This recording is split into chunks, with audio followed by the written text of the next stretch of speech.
here's a use of the depth map, which is kind of a VFX favored tool, because depth map, if I show you the depth map preview,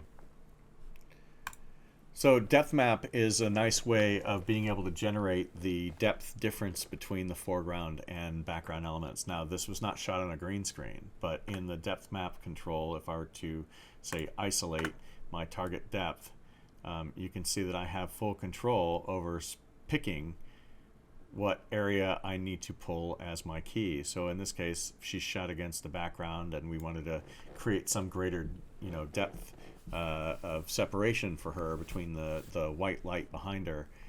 Then depth map has done that. Depth map has focused on creating a map for just her, so that I can go ahead and change the effect of her interview right there with the depth map.